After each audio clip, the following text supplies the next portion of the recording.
Ada 29 baru.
Tes. Suara saya jelas nggak, Bu? Iya Pak, ada tapi kecil. Kecil. Sudah mulai tes. Silahkan, Bu Is. Oke. Assalamualaikum warahmatullahi wabarakatuh. Selamat siang rekan-rekan, sahabat-sahabat Indonesia. Salam sehat, salam bahagia. Selamat datang di webinar Kupas Tuntas Kuliah Luar Negeri dengan beasiswa bersama tim Oslo yang diselenggarakan oleh Kelas Kreatif Indonesia. Ya, nama saya Iis Sabia. Saya akan menjadi moderator pada acara yang berlangsung kurang lebih 90 menit ini. Dan sesuai dengan flyer yang telah kita lihat, untuk acara ini ada dua pembicara dari Oslo yang akan tentunya memaparkan tentang kupas tuntas kuliah luar negeri dengan beasiswa ya. Namun sebelumnya kita awali perkenalan dari Kelas Kreatif Indonesia dulu oleh Ibu Nisa. Untuk itu, kepada Ibu Nisa, saya persilakan. Terima kasih Bu Iis. Selamat sore semuanya. Apa kabar? Semoga semuanya sehat-sehat ya. Perkenalkan, nama saya Nusrat Nisa Zafar. Saat ini saya mewakili komunitas pendidik Kelas Kreatif Indonesia. Mungkin ada Bapak dan Ibu yang belum tahu apa sih komunitas Kelas Kreatif Indonesia ini.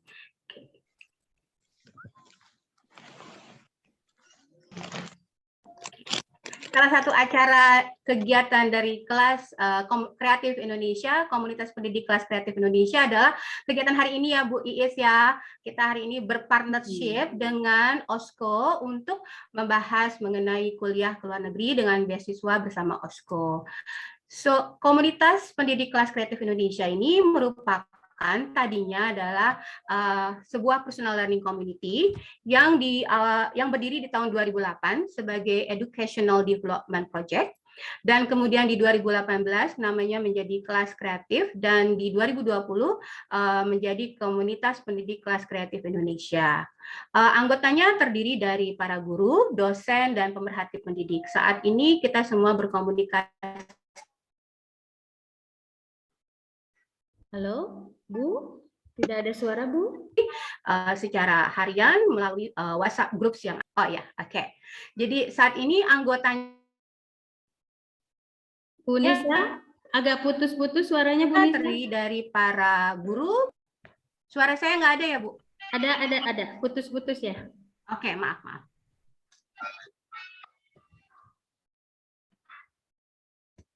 Oke, ya. Oke. Nah, sudah. Bapak Ibu atas bagaimana sekarang udah kedengaran ya, Bu? Oke, ya, baiklah. Oke, jadi kalau saya boleh ulang kembali.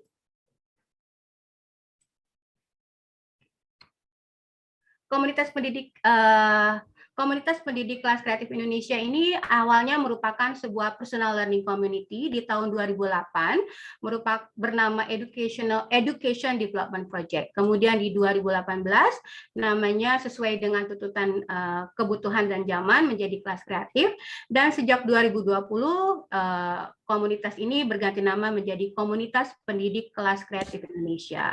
Anggotanya terdiri dari para guru, para dosen, dan para pemerhati pendidik. Ada juga orang tua yang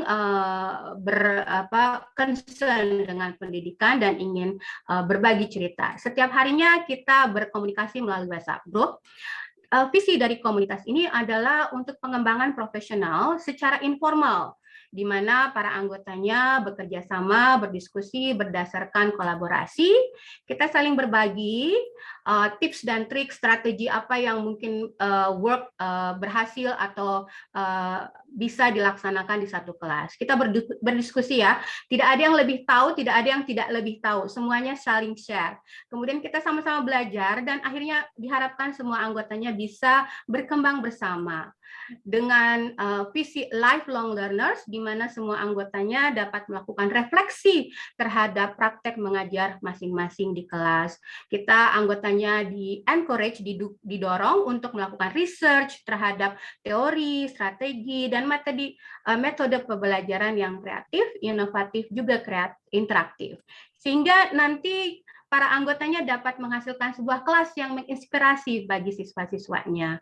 Oleh karena itu, moto dari Komunitas Pendidik Kelas Kreatif Indonesia adalah Connect, Learn, Share, Collaborate, Inspire, and Empower. Jadi kita saling bekerja sama semuanya ya.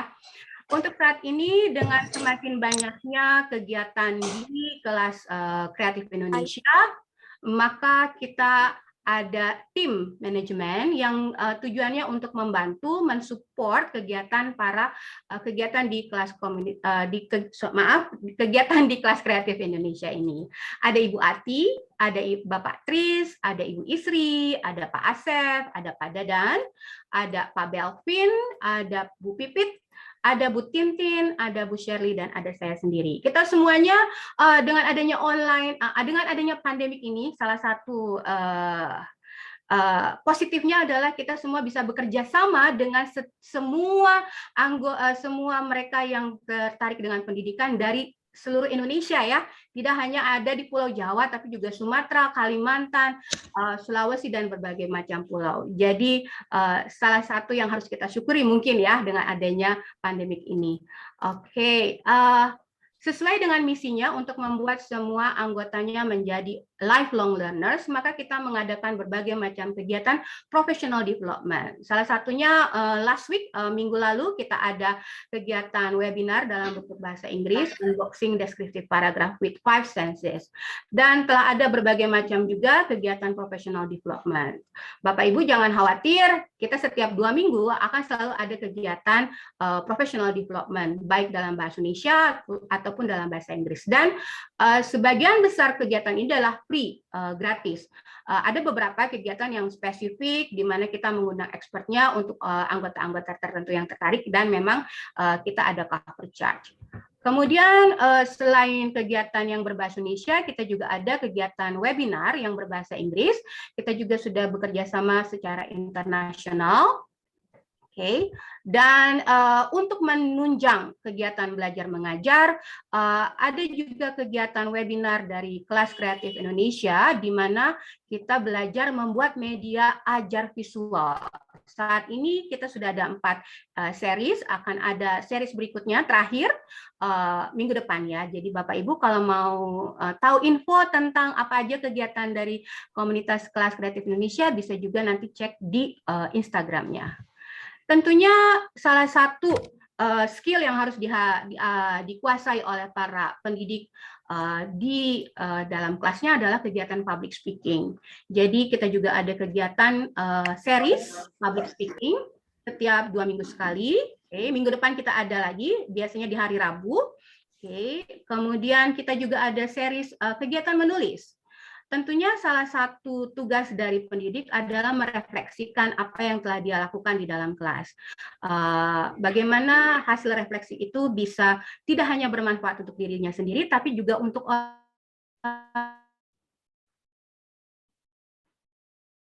Bu, freezing. teman-teman sejawat. Oleh karena Oke. Halo, Bu Nisa. Ya Bu. Oke. Nah, kegiatan menulis ini nanti hasilnya ada dalam bentuk buku. Dan buku ini bisa didapat dengan gratis. Kita saling share juga. Nanti bisa dalam penilaian ini memang kita mengutamakan yang Ada iklan sebentar. Oke. Emang nggak dilanjut. Tenang aja ya Bapak Ibu, kita santai-santai aja, apalagi di hari Sabtu ini. Sambil menyelam minum air, kita belajar sambil santai, sabar dan ikhlas dengan kondisi online, pasti selalu ada seperti ini ya. Oke, tenang aja. Oke. Kemudian tentunya ilmu yang kita harus dapatkan tidak hanya harus dari buku, tidak hanya dari expert pendidikan aja, tapi kita juga dapat mencari ilmu, dapat share dari partnership dari lembaga-lembaga yang nanti bisa mendukung kegiatan kita di dalam pekerjaan kita. Seperti hari ini kita ada partnership dengan OSCO.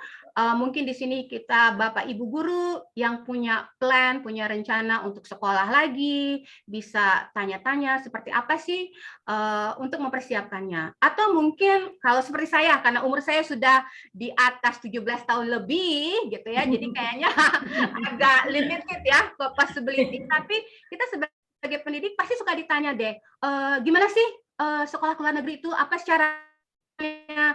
Tentunya jadi orang tuh kalau nanya, oh guru ya, oh dosen ya, tahu ini enggak? Jadi enggak ada salahnya walaupun kita tidak berencana untuk sekolah ke luar negeri.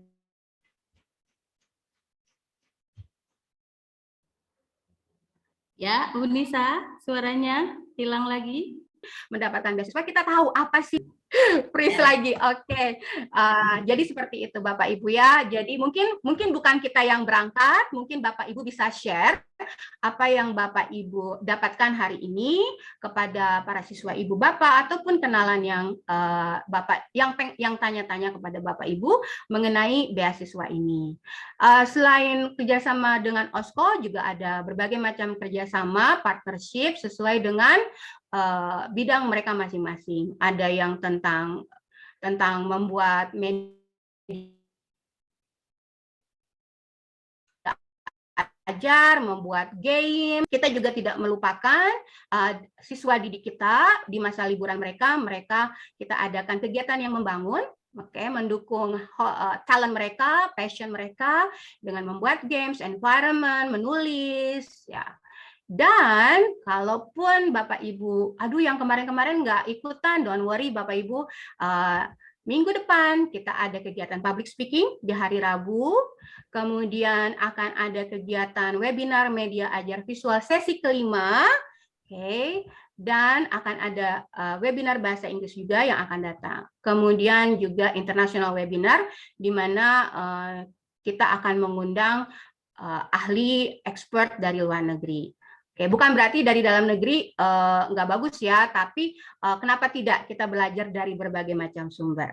Nah, Bu Iis, untuk hari ini, apabila Bapak dan Ibu ingin mengetahui lebih banyak mengenai Kelas Kreatif Indonesia, dapat follow Instagramnya. Kemudian apa Bapak Ibu berada di dalam grup WA sekarang, mau join kelas kreatif, bisa tolong adminnya untuk dimasukkan ke dalam salah satu grup yang ada. Nah, sebagai support, karena hari ini kita tentang beasiswa ya Bu. Ya, betul. Pasti syaratnya beasiswa itu apa sih gitu. Mungkin door prize yang kali ini kita akan bagikan bisa membantu. Prize. Salah satunya adalah ada 2 buku. Buku pertama ditulis oleh Bapak Samad IA dan teman-temannya, judulnya adalah Academic Writing. Bapak Iskandar Abdul Samad ini merupakan PhD dari University of New England. Jadi dengan research in language teaching methods and approaches, jadi mungkin buku ini bisa membantu Bapak dan Ibu nanti untuk mempersiapkan mempersiapkan syarat-syarat untuk scholarship. Kalau tidak salah satunya adalah menulis proposal untuk research-nya. Jadi siapa tahu ini bisa membantu. Selain itu, buku yang kedua juga saya yakin bisa menginspire Bapak dan Ibu. Ini merupakan tulisan dari Bapak Mustaqim Bahtiar dengan judul Cahaya Ilmu Aceh Sydney. Merupakan biografi dari seorang pemuda Aceh yang sekolah ke Sydney dan kembali ke Aceh untuk mengaplikasikan ilmunya. Ya, halo. Gitu, Bapak Mustaqim ini. Jadi demikian Bu Iis, Bapak Ibu, juga para narasumber dari OSCO mengenai kelas kreatif. Halo, Bu Nisa. Indonesia. Mohon maaf. Ya, selamat menikmati webinar hari ini ya Bapak Ibu. Terima kasih banyak. Iya, terima kasih juga Ibu Nisa. Memang kelas kreatif Indonesia luar biasa ya, mewadahi para pendidik untuk berkreativitas ya. Terima kasih juga kepada ownernya atau pelopornya atau representatifnya ya. Foundernya ya, representatifnya Pak Dadan ya. Iya. Oke, terima kasih Bu Nisa. Sekali lagi kita lanjutkan pemaparan tim OSCO dari Bapak, ada Bapak Yosep, ada Bapak Yusuf, ini namanya ya. Berdekatan, apalagi nama kepanjangannya Yosep Yandra dan Yusuf Chandra. Aduh, gitu. Ini takut ketukar saya nyebutnya ya. Baik. Perlu diingatkan, jika teman-teman ada pertanyaan terkait beasiswa kuliah ke luar negeri ini, silakan ketik pada kolom chat nanti, atau jika ingin lebih interaktif lagi, boleh raise hand dan open mic dan kameranya dibuka, kalau mau lebih interaktif, kemudian mengajukan pertanyaan, dan tentunya jangan lupa menyebutkan nama dan instansi ya. Oke, yang pasti stay tune dong, harus stay tune terus ya, kan ada door prize nih nantinya. And then again, baik, saya akan mempersilahkan kepada kedua speaker kita, tapi sebelumnya saya perkenalkan dulu background-nya, sepak terjangnya seperti apa. Di sini ada Bapak Yusuf Chandra dan Bapak Yosep Yandra. Bapak Yusuf Chandra, beliau ini menjabat sebagai Direktur Sunda Medical Indonesia, public speaker dan tutor dari TOEFL dan IELTS dan English Conversation. Jabatan sebelumnya adalah sebagai Branch Manager, Agent Pendidikan Australia, dan dosen pasca sarjana ITB Bandung, dan sebelumnya pernah menjadi dosen NHI atau NHI Bandung. Pengalaman beliau juga berkiprah di lingkungan pendidikan tinggi ataupun juga di rekam jejaknya, termasuk melatih dosen-dosen untuk belajar di Australia, untuk melanjutkan S2 dan S3, sudah banyak juga bekerja sama dengan British Council, dengan Kedutaan Australia, dengan Canadian Embassy sebagai trainer untuk bridging-nya atau menghubungkan para yang dilatihnya itu oleh Bapak Yusuf, Bapak Yusuf di Universitas Indonesia Timur ya. Kemudian Bapak Yusuf ini selain sebagai Certified Public Speaker juga memiliki sertifikat DTM, Distinguished Toastmaster dari USA ya, yang diakui IPSA. IPSA itu Indonesian Professional Speaker Association dan terdaftar secara resmi di Kemenkumham Indonesia. Beliau juga pernah mengikuti program American Institute of Baking ternyata ya, itu di bawah Kansas State University. Karena itulah beliau juga pernah menjadi seorang chef gitu ya di Switzerland dan North Carolina USA. Kemudian ada founder atau pendiri dari OSCO. Yang kedua pembicaranya adalah Bapak Yosep Yandra. Bapak Yosep Yandra ini selain menjabat sebagai direktur dan pemilik overseas tadi Consultant yang kita kenal sekarang OSCO ternyata berdirinya sejak tahun 2018. OSCO ini menyediakan layanan konsultasi dan aplikasi gratis bagi mereka yang ingin belajar di Australia, di Selandia Baru, Malaysia, Singapura, Inggris, Kanada, dan Amerika Serikat. Nah, Pak Yosep ini beliau punya pengalamannya udah lama sekali nih ya, 28 tahun. 28 tahun dalam memberikan konsultasi dan proses aplikasi, tentunya itu kredibel sekali ya, terpercaya ya. Sejak pertama kali dulunya beliau bergabung dengan IDP tahun 1994 dan mempunyai beberapa kantor konsultan pendidikan saat ini. Pak Yosep juga ternyata memiliki gelar sarjana bisnis dari Australia dan gelar master bisnis internasional dari Belanda atau Netherlands. Baik, untuk pemateri pertama atau pemaparan dari Pak Yusuf dulu ya. Kepada Bapak Yusuf Chandra, kami persilakan Pak Yusuf. The time is yours. Terima kasih Bu Iis, perkenalan yang wah. Wow. Selamat siang, selamat pagi, selamat Siang. datang di kelas kreatif. Kami akan berbagi tips bagaimana kuliah di luar negeri dengan beasiswa. Baik, saya akan meminta teman saya untuk share the screen.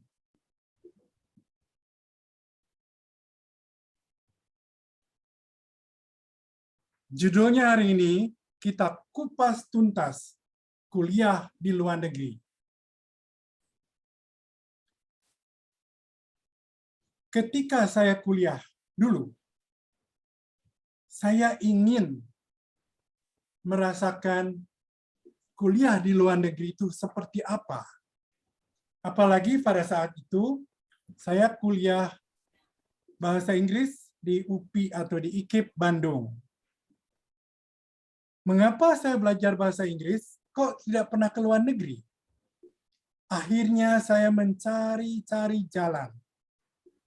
Dulu tidak ada OSCO, saya harus cari sendiri. Akhirnya saya mengambil kuliah kembali di NHI Bandung. Karena di situ ternyata terbuka kesempatan untuk ke luar negeri. Oleh karena itu, sekarang saya membuat jalan pintas. Saya bekerja dengan Kedutaan Australia bersama dengan Pak Yosef Chandra. Kemudian selesai, kami berdua melanjutkan untuk mencerdaskan bangsa dengan mencari berbagai jalur kuliah di luar negeri. Marilah kita mulai. Mengapa kuliah di luar negeri? Kalau saya waktu itu jelas saya ingin merasakan hidup di luar negeri. Ingin menggunakan bahasa Inggris yang saya pelajari. Mungkin untuk zaman sekarang akan berbeda. Seperti misalnya, yang pertama, karena kuliah di luar negeri, kualitas program studi dan universitasnya ranking dunia. Mau dong, saya kuliah di tempat yang punya ranking di dunia. Oleh karena itu, saya memilih sekolah di luar negeri. Next.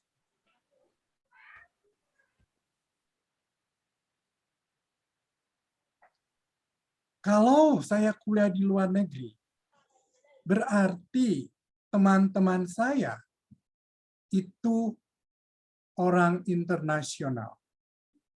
Memang di Indonesia pun kuliah itu sudah hebat, seperti ITB, UI, UNPAD. Tapi kalau saya kuliah di luar negeri, begitu saya selesai kuliah, saya punya teman-teman di seluruh dunia. Sehingga saya bisa bekerja di seluruh dunia pula. Dan wawasan saya lebih internasional. Karena ketika saya kuliah, saya akan berdiskusi, akan berkecimpung dengan teman-teman dari seluruh dunia. Itu alasan kedua, wawasan dan pengalaman internasional. Kesempatan hidup mandiri, kerja part-time. Karena kami berdua pernah kuliah di luar negeri melalui beasiswa, kami bisa menikmati hidup mandiri. Hidup mandiri yang jauh dari teman-teman, jauh dari orang tua. Kita harus tetap bertahan dengan 4 cuaca yang berbeda. Tadi kita sudah cerita bagaimana orang pakai celana pendek katanya pas musim winter. Nah, di situ kita bisa merasakan bagaimana dinginnya winter, bagaimana dinginnya angin dari autumn, dan sebagainya. Yang berikutnya, kita bisa kerja part-time. Ini yang penting. Karena bukan hanya untuk mencari uang, tapi mencari pengalaman. Kita bisa menulis di CV kita bahwa kita pernah bekerja di Melbourne, Sydney, atau di Perth. Next, international student mobility. Kuliah di luar negeri tidak hanya misalnya saya kuliah di University of New South Wales, UNSW. Tidak selamanya harus tinggal di Australia, di UNSW. Di sana ada yang namanya International Student Exchange. Saya bisa ke London, bisa ke Jerman, bisa ke Amerika dengan harga kuliah yang sama. Apa yang saya bayar di Melbourne itu berlaku untuk di negara-negara lain. Bisa kuliah 1 tahun atau 1 semester. Yang jelas yang berbeda adalah biaya hidup nanti. Next. Jabatan yang lebih baik dan peluang kerja internasional. Tadi saya sudah ungkapkan, karena teman-teman saya ada di luar negeri, sehingga saya bisa punya peluang kerja di internasional. Tidak hanya di Indonesia. Berikutnya. Dan apa alasan Anda sehingga Anda ingin kuliah di luar negeri? Pasti berbeda dengan alasan saya. Mari kita lihat.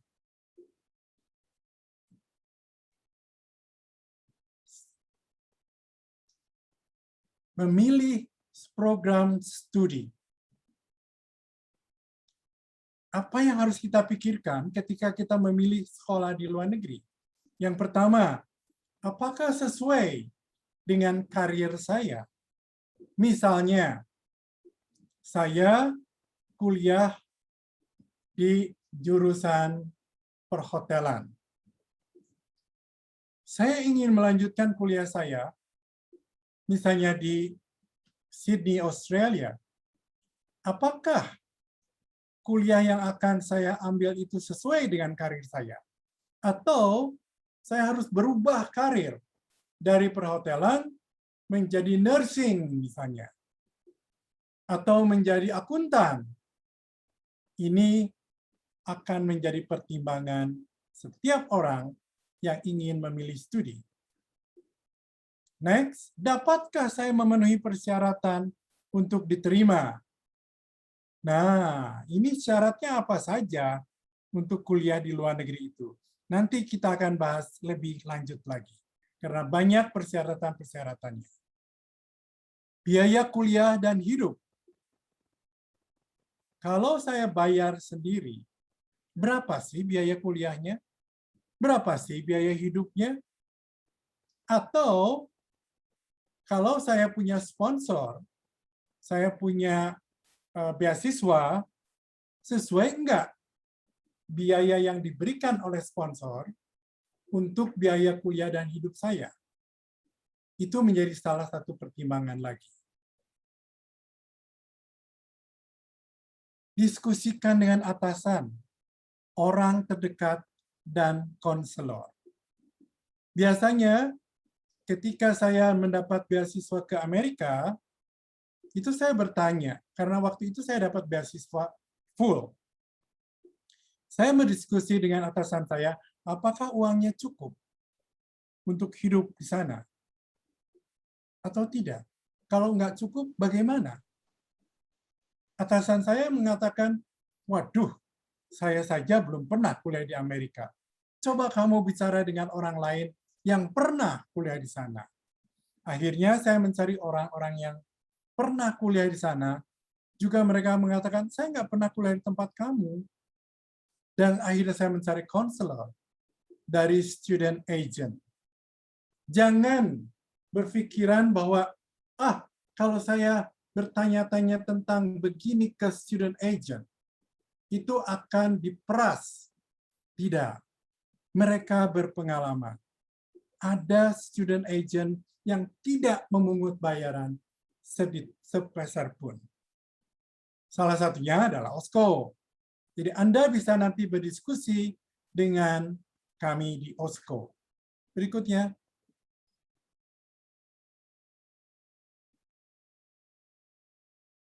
Tujuan kuliah di luar negeri. Kalau kita punya uang, bayar sendiri, silahkan memilih. Ini adalah 7 tempat kuliah di luar negeri yang favorit. Australia, Kanada, UK, USA, New Zealand, Malaysia, Singapura. Inilah 7 tempat. Yang nomor 1 Australia. Kenapa Australia? Mungkin karena dekat dengan Indonesia, kemudian standarnya internasional. Kenapa nggak di Singapura saja atau di Malaysia? Bisa. Kalau kita melihat biaya, Malaysia atau Singapura atau Australia, berapa sih bedanya? Akhirnya kita akan menimbang-nimbang mana yang lebih cocok untuk saya. Jadi setiap negara itu punya kelebihan dan punya ciri khas sendiri. Silakan dipilih bagaimana memilihnya. Saya nggak tahu. Datanglah ke OSCO. Kita akan jelaskan. Atau juga ada sekolah-sekolah yang mendapatkan beasiswa, tetapi tidak ada di Australia, hanya ada di UK. Ya terpaksa kita harus ke UK. Bagaimana saya tahu bahwa pelajaran atau mata kuliah ini atau bidang ini ada hanya di UK?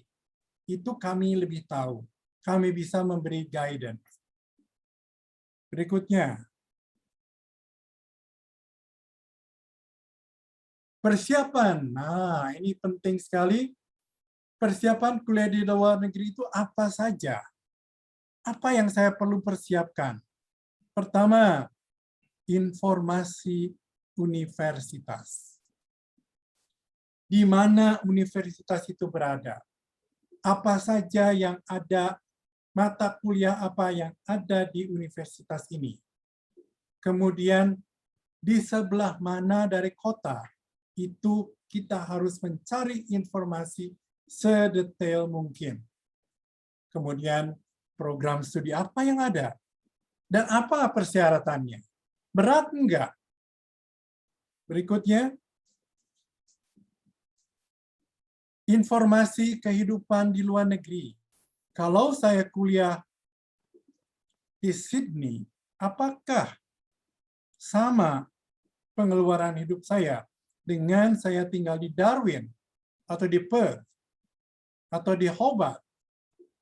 Itu kita harus dapatkan informasi ini. Kenapa? Karena sekali lagi, ini menyangkut kehidupan kelangsungan hidup kita. Baik bayar sendiri, ataupun beasiswa. Berikutnya. Next. Persiapan ketiga yang paling penting, pintu masuk untuk bisa kuliah, yaitu IELTS atau TOEFL. Sekarang orang lebih banyak, atau university lebih banyak meminta IELTS daripada TOEFL. Bahkan Amerika sendiri juga meminta IELTS. Jadi kita bisa pilih IELTS kita atau TOEFL. Ini salah satu hal yang sangat urgent, sangat krusial, persiapan bahasa. Next. Persiapan pembiayaan, kembali lagi biaya. Apakah ini dengan biaya sendiri? Kalau biaya sendiri, berapa? Cukup enggak untuk saya kuliah S2 atau S3 di Australia dengan biaya saya? Atau melalui beasiswa? Dan beasiswa yang bagaimana? Ada bermacam beasiswa. Kita bicara sekarang bagaimana dengan biaya beasiswa ini. Apakah biaya sendiri? Kembali, nggak ada masalah kalau biaya sendiri. Tinggal memilih negara yang sesuai dengan kantong orang tua saya. Atau beasiswa. Yang ini yang mungkin menarik untuk bapak-bapak, ibu-ibu guru, beasiswa. Beasiswa yang bagaimana?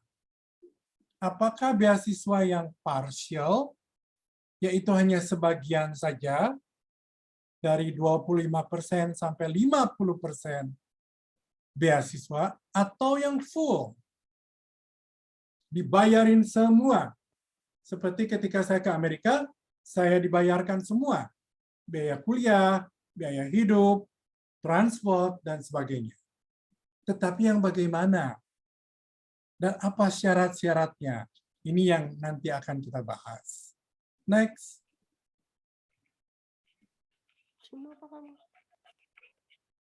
How to get the scholarship information. Anda sekarang sangat beruntung dengan zaman internet.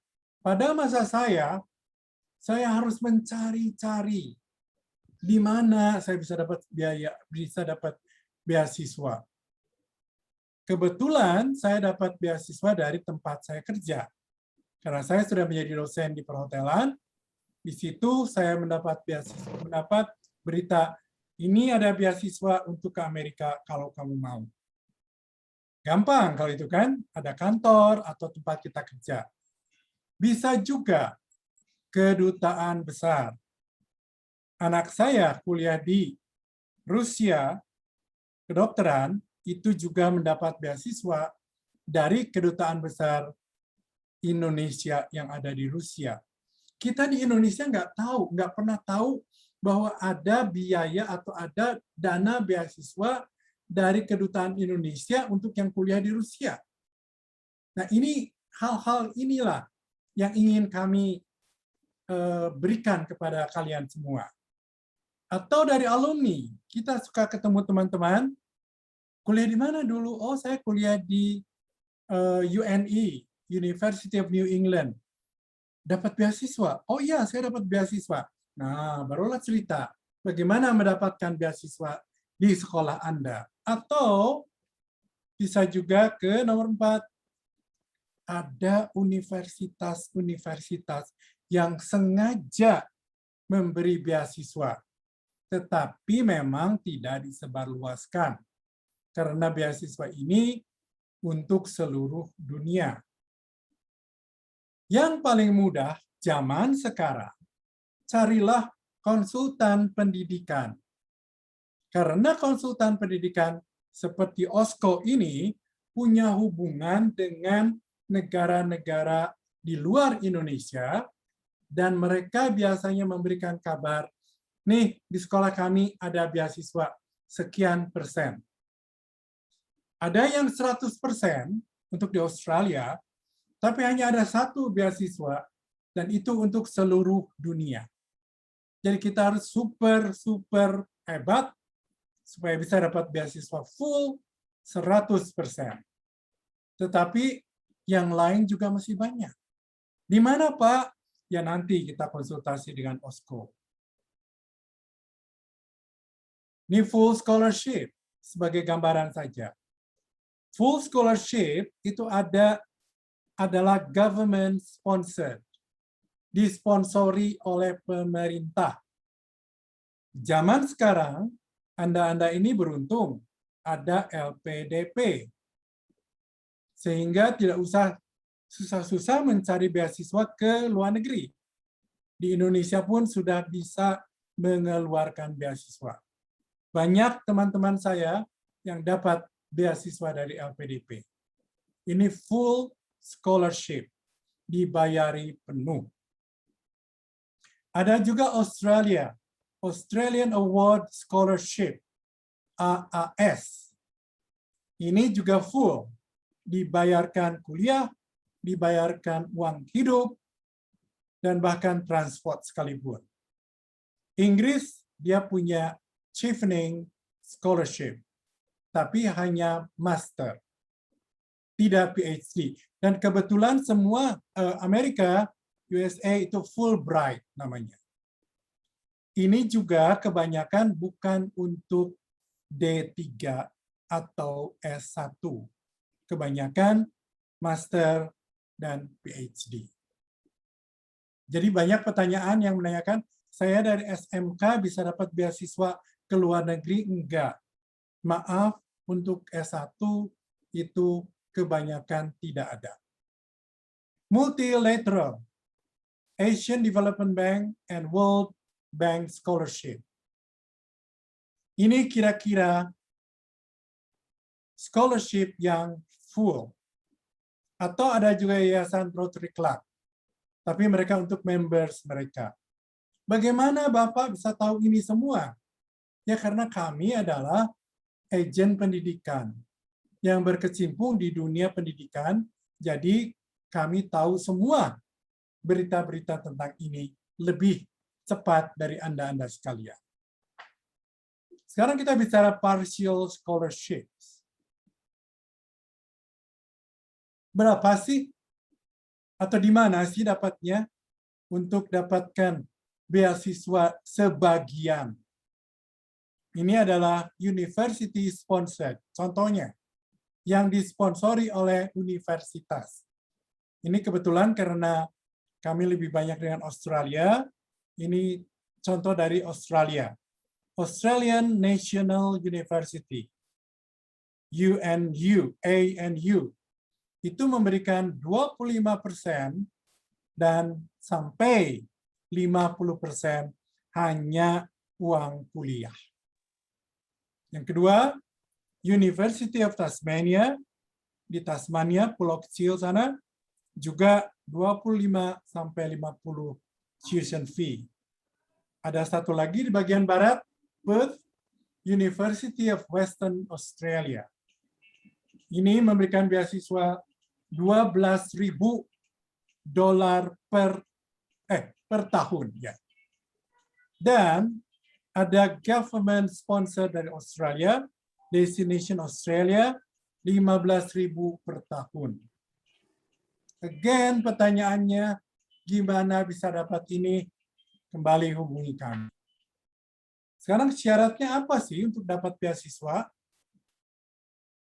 Yang pertama, untuk full ini, atau untuk sponsor. Are you targeted applicant? Apakah Anda orang yang ditargetkan untuk mendapat beasiswa? Seperti contohnya, waktu zaman kami kerja di Kedutaan Australia, Australia memberikan beasiswa full, itu lebih banyak ke orang-orang Indonesia bagian timur. Itu targeted applicants. Kemudian juga hanya wanita atau 70% wanita. Jadi ada batasan-batasannya. Sekarang based on profession, tergantung profesi Anda. Apakah dari academics, PNS, TNI, Polri, atau jalur prestasi. Juara olahraga, atau juara apalah, itu juga ada targeted applicants. Sudah di atas 45 nggak mungkin dapat beasiswa. Itu memang ada batasan usianya. Kemudian bidang studinya juga terbatas. Tidak setiap bidang studi, hanya beberapa saja. Next adalah syarat akademis. Ini jelas kita harus lebih dari yang lain. Pengalaman kerja itu juga mempengaruhi. Dan yang paling penting, bahasa. Walaupun kita akademisnya nilainya A, pengalaman kerja 10 tahun, tapi kalau TOEFL atau IELTS kita di bawah, maaf, Anda belum bisa berangkat. Kemudian ada strategi wawancara. Ini pernah terjadi, saya cerita sedikit. Ketika orang itu ditanya, ini sudah memenuhi syarat, akan lolos. Ketika ditanya, rencana Anda apa sesudah kuliah di Australia? Dan dia mengatakan, saya tidak mau kembali ke Indonesia. Saya mau kerja di luar negeri. Karena uangnya lebih banyak, kesempatan lebih baik. Itu yang ternyata akhirnya tidak lolos. Karena luar negeri memberi beasiswa. Australia memberikan beasiswa itu kepada orang Indonesia supaya membangun Indonesia. Jadi ada strategi-strategi khusus bagaimana menjawab wawancara. Gimana nanti dijelaskan oleh rekan saya. Next, pendaftaran kuliah.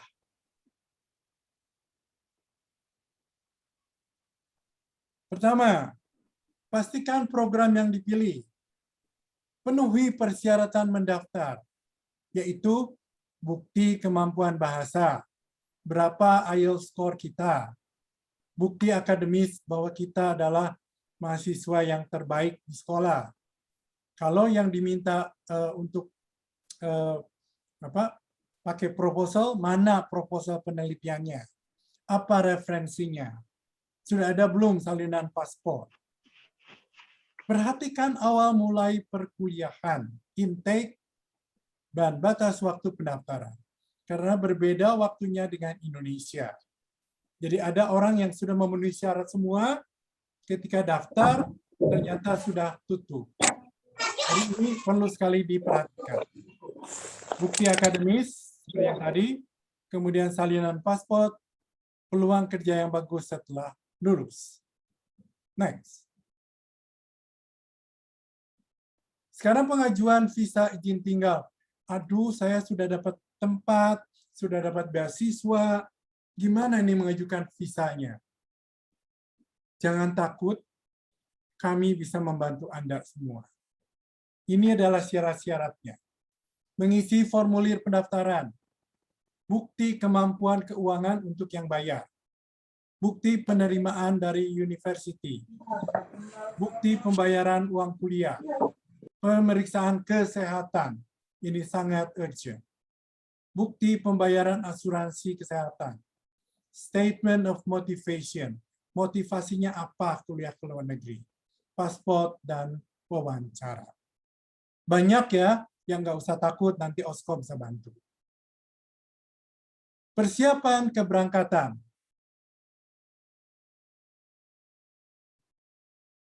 Pertama, kalau saya mau berangkat ini, saya bicara bayar sendiri dan beasiswa ya. Pemesanan akomodasi, begitu saya sampai di Sydney atau di Perth, gimana nih saya tinggal di mana? Di akomodasi yang mana? Di hotel, di lodgement, atau di asrama? Itu harus diatur sebelum kita berangkat. Bagaimana kalau nggak tahu? Ya kamilah yang akan membantu. Pemesanan tiket pesawat sekarang lebih mudah. Kemudian begitu saya sampai di bandara, siapa yang jemput saya? Karena saya nggak tahu, baru pertama kali berangkat ke Australia, ke Sydney. Saya takut nyasar. Apakah ada yang menjemput? Ada, tapi kita harus bayar. Siapa yang mengatur? Kami bisa mengaturkan. Kemudian informasi mengenai jadwal orientasi. Orientasi setiap kita masuk ke university, ada orientasi. Ini wajib diikuti karena kita akan dibawa keliling kampus, dijelaskan di mana kita bayar, di mana kita kuliah, di mana kita bisa olahraga, dan sebagainya. Itu harus kita ikuti. Nah, sekarang setibanya kita di kampus, apa yang harus kita lakukan? Jangan sudah di kampus, sudah dapat kamar, ya udah leha-leha. Enggak. Pergilah ke kampus International Office. Di sana ada International Office, kita lapor bahwa saya Yusuf dari Bandung dapat beasiswa untuk kuliah di university ini, saya laporan. Maka dia akan memberikan kita apa yang harus kita lakukan. Harus ikut orientasi, wajib. Tidak diulangi lagi. Kedua, rajin belajar. Mengerjakan tugas. Karena di Australia itu kebanyakan ujian akhir itu diambil dari tugas-tugas kita. Apa yang kita lakukan sebagai pekerjaan rumah, itu nanti akan diujikan di ujian akhir. Beda dengan di Indonesia. PR apa, tugas apa, ujiannya juga apa. Di sana tidak. Begitu kita rajin belajar, rajin melakukan tugas, lulus itu sudah 80%. Karena pertanyaannya sama dengan apa yang kita kerjakan. Keempat, saya pengen nyari uang dulu, saya kerja aja sebanyak waktu saya. Enggak bisa. Ada aturan kerja part-time. Apakah itu 4 jam satu hari, atau seminggu 2 kali, atau seminggu 3 kali. Kita ikuti aturan itu. Tidak mengikuti aturan, ketahuan, kita langsung dipulangkan ke Indonesia. Hubungi International Office atau kami yang apabila ada masalah. Apabila kita kecurian atau ada masalah-masalah lain, jangan tanya orang-orang yang tidak kredibel. Pergilah ke International Office atau hubungi kami, kami akan mencoba membantunya. Dan sekarang saya sudah selesai berbicara, saya serahkan kepada teman saya, Yosef Yandra akan menjelaskan lebih banyak tentang OSCO, dan bila ada pertanyaan kita tampung saja ya Bu ya. Setelah Pak Yandra baru kita jawab. Terima kasih. Ya, terima kasih Bapak. Mangga kepada Bapak Yosef Yandra. Kami persilakan. Wah, sangat lengkap sekali nih Pak Yusuf informasinya. Terima kasih, semoga bermanfaat. Ternyata OSCO menampung semua konsultasi ya. Alright, memfasilitasi sampai ke bagaimana setiba di kampus gitu ya informasinya. Baik Pak Yosef, Pak Yusuf atau Pak Yosef? Pak Yosef ya. Pak Yosef Yandra mungkin mau share. Baik, terima kasih ya, Pak Yusuf. Pak Yusuf ini memang dalam segala hal memang senior saya. Public speaking juga kayaknya lebih mumpuni lah daripada saya. Selamat siang Bapak Ibu yang terhormat. Sedikit saja dari saya mau memperkenalkan kembali OSCO. Memang beberapa kali memang sempat disinggung mengenai fungsi OSCO dalam nanti Bapak Ibu berburu beasiswa. Kami akan jelaskan lagi secara lebih terstruktur supaya mudah-mudahan lebih jelas. OSCO itu ada merupakan bagian dari PT Mitra Buana Akademika Pratama atau MPA Pratama. Memang sesuai dengan nama bagian kami OSCO dan juga nama perusahaan kami, memang kami itu memiliki visi dan misi menjadi mitra dunia akademik yang utama. Nah, dalam hal OSCO, memang kami ingin menjadi mitra dunia akademik, memitrakan dunia akademik kepada Bapak Ibu yang memang mencari pelayanan informasi dan aplikasi untuk kuliah luar negeri. Kami sudah ada sejak tahun 2008 dan memang perlahan-lahan kami memiliki beberapa perwakilan di beberapa kota di Indonesia. OSCO memang dioperasikan oleh personel-personel yang berpengalaman.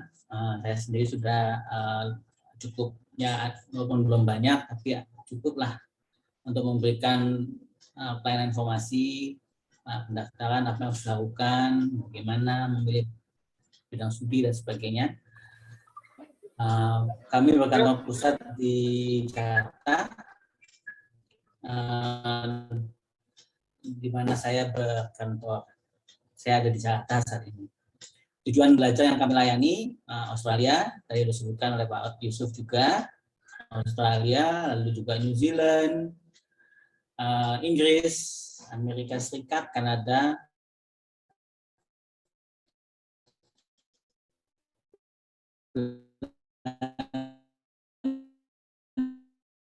dan Malaysia, Singapura tadi juga bisa kami bantu. Ini mengapa kita harus menghubungi konsultan kalau ingin mengurus pendaftaran ke luar negeri? Kan informasi sudah banyak, ada di website semua university mempunyai website, semua program studinya tersedia di website, persyaratannya juga jelas di website. Lalu untuk apa ada konsultan? Ya memang informasi itu banyak sekali. Itu saya seolah seperti masuk dalam sebuah samudra informasi. Lalu juga ada juga kalau kita lihat di YouTube, orang bikin YouTuber yang membuat tips-tips begini. Lama-lama saya tuh bingung yang mana yang harus saya ikutin. Lalu kalau misalnya kita konsultan, bagaimana? Kalau dengan konsultan, saya tuh terutama OSCO, kami itu menempatkan dia sebagai lawan diskusi. Ada rencana studi yang mungkin Bapak Ibu atau klien-klien kami sebelumnya yang sudah pilih, sudah miliki. Jadi kami sering menemui klien yang memang sudah mempunyai rencana, bahkan mungkin melakukan juga penelitian sendiri seperti website dan sebagainya. Dan dia bertanya, yang ini bagaimana, ini benar atau tidak, artinya ini bagaimana, persyaratan ini maksudnya apa. Nah, itu biasanya kita menjadi lawan diskusi. Nah, kita tanyakan kembali kepada student, ya kalau yang seperti ini persyaratannya bagaimana dengan kondisi Bapak atau Ibu atau adik saat ini, apakah memenuhi atau belum. Kalau belum ya seperti apa. Lalu kita bisa membicarakan bagaimana student bisa kemudian melakukan persiapan-persiapan sehingga bisa memenuhi persyaratan-persyaratan. Nomor 2, informasi yang benar. Sering kami juga mendapatkan student yang memang sudah melakukan riset yang banyak, lalu menanyakan yang benar itu apa. Saya begitu bingung dengan begitu banyak informasi yang saya dapatkan. Hanya kita bisa membantu untuk menguraikan satu persatu. Pertama kita harus melakukan ini dulu. Lalu ini dulu yang harus kita siapkan. Kemudian atau mungkin kalau intake-nya sudah terlambat bagaimana nih solusinya? Ya nanti kita coba mendaftarkan ke intake berikutnya. Apakah itu memungkinkan atau tidak?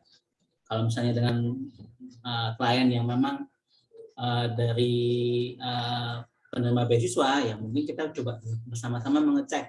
Bisa nggak kita melakukan deferral? Deferral itu artinya pengunduran masuk kuliah yang tadinya rencananya misalnya Februari tahun 2021, kita harus mundur dulu nih ke bulan Juli atau bulan September 2021 misalnya. Nah, kita sama-sama melihat, membahas dokumen yang sama dari sumber informasi yang benar. Lalu juga menghemat waktu dan tenaga dalam pengurusan. Saya nggak tahu, mungkin Bapak Ibu melihat tadi yang diupayakan oleh Pak Yusuf akan merasa itu mudah sekali, saya punya waktu banyak untuk melakukan hal itu. Tapi waktu saya ambil S2 dulu, di tengah-tengah kesibukan pekerjaan saya itu merasa sambil bekerja, mencari informasi, mencari persyaratan, memenuhi persyaratan, kok kayaknya tangan saya itu perlu sepasang lagi. Dan mungkin juga Bapak Ibu ada yang seperti itu, mungkin dari kalangan dosen atau guru yang sibuk dengan mempersiapkan materi pengajaran, mempersiapkan penilaian, ikut seminar-seminar untuk menambah PUM misalnya, dan sebagainya. Sepertinya melacak informasi, melacak persyaratan, lalu apa yang harus saya penuhi dan sebagainya, sepertinya kita perlu ada yang membantu. Nah, ini biasanya memang kita bisa menghemat waktu. Kalau dengan konsultan, mereka bisa membantu. Memang tidak semua persyaratan itu harus disiapkan oleh konsultan, karena 80% persyaratan itu harus disiapkan oleh student sendiri, ya, seperti ijazah atau mungkin nilai IELTS dan sebagainya. Tapi kita bisa bersama-sama dengan konsultan itu membuat penjadwalan, sehingga kita bisa menentukan suatu skala prioritas, mana yang harus lebih dulu disiapkan, mana yang harus lebih dulu diurus. Lalu nanti pada saat kita memasukkan aplikasi atau ingin bertanya lebih lanjut, karena memang tidak setiap saat semua pertanyaan mengenai program studi itu bisa dijawab langsung oleh konsultan. Konsultan itu juga kadang-kadang harus men-cross check dengan university. Nah, ini kita bisa membantu bersama-sama berkomunikasi ke university untuk meminta informasi, atau mungkin pada saat kita melakukan pendaftaran, kita menanyakan bagaimana status pendaftaran kita, sampai di mana prosesnya. Itu kita bisa membantu, konsultan itu bisa membantu untuk berkomunikasi. Dan nanti juga pada saat melakukan pengurusan visa, itu pun juga kita bisa menjadi jembatan komunikasi dengan pihak imigrasi. Lalu mengapa melalui kami? Kami memberikan banyak sekali pelayanan untuk membantu student dari Indonesia, apakah itu dengan biaya sendiri atau dengan beasiswa, untuk bisa mendaftar ke program studi yang dibutuhkan atau yang dipilih. Jadi kami membantu memilih dalam proses pemilihan program studi ataupun institusi. Ya. Banyak sekali yang sampai kalau datang ke kami itu, saya tuh punya 2 atau 3 pilihan program studi di 2 sampai 3 university. Yang mana harus saya pilih? Ya. Boleh nggak saya daftar semuanya? Ya boleh, tapi pada akhirnya kita hanya bisa kuliah di 1 program studi dan di 1 university. Nah, itu kita sama-sama bisa membantu untuk memilihkan program studi atau institusi yang lebih sesuai. Lalu memeriksa persyaratan terima atau pendaftaran. Misalnya di batas minimum IELTS atau batas minimum IPK, atau mungkin bagi yang mendaftar ke program studi yang sifatnya seni atau kreatif, ya kan, biasanya itu diminta untuk menyusun sebuah portfolio. Portfolio memang dari student, bukan kami yang membuatkan portfolio, tapi kami bisa membantu mengkomunikasikan dengan university jenis-jenis atau media apa yang bisa digunakan sebagai untuk mengumpulkan portfolio kita. Lalu proses mendaftar, ya kan, kita juga bantu sampai follow up mendapatkan jawaban surat penerimaan, atau ada juga yang ditolak, ya. Jadi tidak 100% memang bisa diterima semua, tapi selama kita masih bisa berkomunikasi dengan baik, berdiskusi dengan baik mengenai syarat pendaftaran, syarat penerimaan, dan juga proses-proses pendaftaran, memang selama ini kita bisa sering mendapatkan sampai 95% lah. Student kita tuh mendapatkan LOA full, jadi mendapatkan penerimaan. Lalu mengenai proses pembayaran biaya kuliah, ya, kalau yang dari penerima beasiswa biasanya kita ingatkan, tolong mintakan surat sponsornya supaya kita bisa kirimkan ke university dan juga ke bagian imigrasi bahwa memang segala macam biaya itu sudah ditanggung oleh sponsor atau oleh pemberi beasiswa. Misalnya kalau dari LPDP ya dari surat yang berlogo Garuda, ya, atau dari AS dan sebagainya, itu nanti bisa dimintakan kepada pihak pemberi beasiswa. Lalu mengurus visa pelajar dan mengenai keberangkatan yang tadi sudah disebutkan oleh Pak Yusuf, itu kita bantu semua, dan semua itu kita berikan tanpa biaya. Jadi Bapak Ibu, adik-adik bisa memilih untuk mengurus itu semua atau dengan kami. Itu biayanya yang akan Bapak Ibu bayarkan kalau mengurus sendiri atau dengan kami itu sama saja, karena kami tidak memungut biaya apapun untuk pelayanan yang tadi kami sebutkan. Memang ada seperti misalnya kalau Bapak Ibu mau terjemahkan dokumen, memang terjemahan dokumen itu dilakukan oleh dari bahasa Indonesia ke bahasa Inggris maksud saya, itu oleh penerjemah tersumpah. Dan itu memang kita ada kerjasama dengan PT Jalur Sumpah, beliau memang mengenakan biaya. Atau mungkin misalnya Bapak Ibu nanti mau persiapan bahasa Inggris, ya kan? Persiapan bahasa Inggris itu kan bukan bagian dari pelayanan kita sebagai konsultan, itu kan suatu pelayanan tersendiri.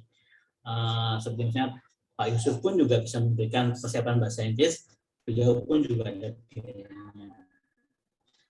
Yang biasanya Bapak Ibu lakukan sendiri, riset sendiri, urus sendiri, telepon universitas sendiri atau email sendiri, itu bisa kami bantu tanpa Bapak atau Ibu membayar biaya tambahan atau biaya administrasi.